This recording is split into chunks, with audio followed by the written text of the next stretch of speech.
اسے مانتی ہے دنیا،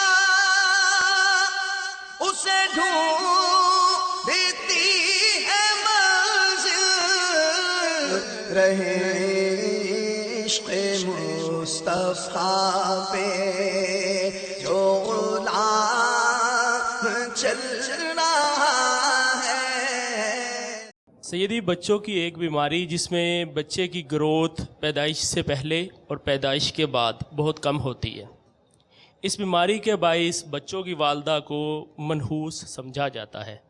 ایک تو ان خواتین کی حق تلفی ہوتی ہے، اور دوسرا ایسا شرعی حیثیت کیا ہے کہ اگر ان عورتوں کو منحوس کہا گیا یا ایسا کچھ مناسب ہے؟ سخت دل آزاری ہے اس میں، بیچاری کا قصور کیا ہے؟ اور کون عورت چاہیے کہ میرا بچہ مطلب اس طرح ناقص رہے؟ تو یہ منحوس اس کو کہنا، یہ اس کی سخت دل آزاری اور بہت بڑا گناہ ہے۔ اس سے توبہ کرنی چاہیے اور اس خاتون سے معافی بھی مانگنی چاہیے۔ واللہ تعالی اعلم ورسولہ اعلم، عز وجل وصلی اللہ تعالی علیہ وآلہ وسلم۔ میں ڈاکٹر عمران شہزاد اتاری، جناح ہاسپٹل پلاسٹک سرجری ڈپارٹمنٹ میں FCPS کر رہا ہوں۔ میرا امیر اہل سنت کی بارگاہ میں سوال ہے کہ ہم پلاسٹک سرجری میں بہت سے ایسے پروسیجر کرتے ہیں کہ جس میں ایک جگہ سے گوشت اتار کر دوسری جگہ لگایا جاتا ہے، ایک جگہ سے جلد اتار کر دوسری جگہ لگائی جاتی ہے۔ ایسا کرنا کیسا ہے؟ ایک جگہ سے کھال یا گوشت اتار کر یا جسم کا کوئی عضو نکال کر دوسری جگہ لگانا یہ حرام ہے، یعنی اپنا ہی لگایا تب بھی حرام اور دوسرے کا لگایا تب بھی حرام۔ پاپا جان، میں doctor Iqbal, civil hospital Karachi سے۔ پلاسٹک سرجری کے بارے میں آپ نے ایک سوال کا جواب دیا تھا کہ جسم کے کسی حصے کے گوشت دوسرے حصے پہ لگانا جائز نہیں ہے۔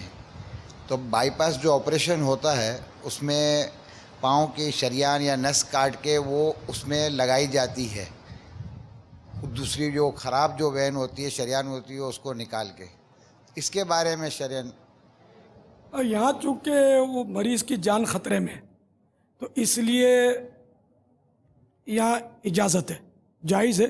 اس طرح کسی کا چہرہ ایسا مسخ ہو گیا، بگڑ گیا کہ اب کہیں کی کھال نکال کر، کیونکہ وہ کسی کے سامنے جانے ایسا نہیں ہے، تو ایسی ایمرجنسیوں میں بھی وہ اس کی دوسرے جگہ کے کھال نکال کر پلاسٹک سرجری کی اجازت ہے۔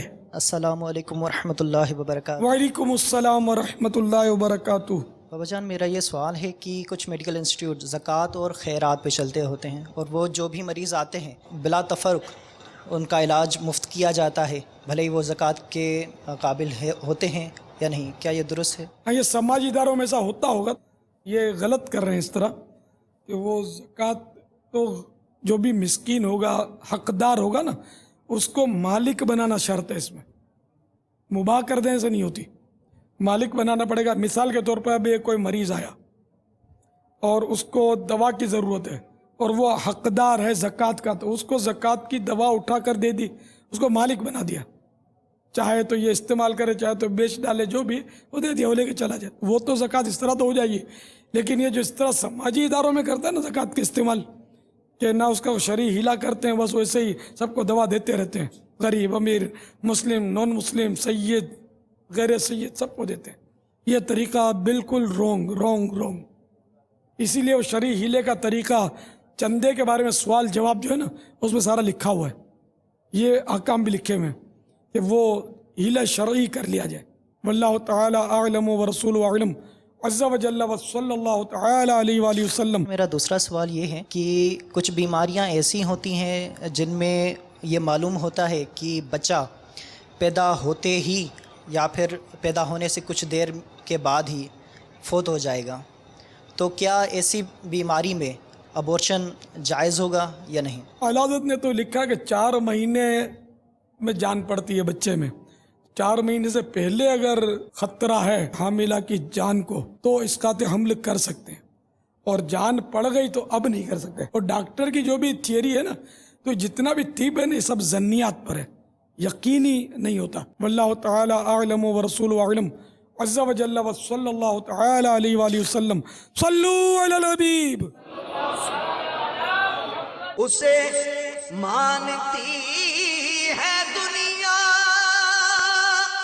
اسے ڈھونڈتی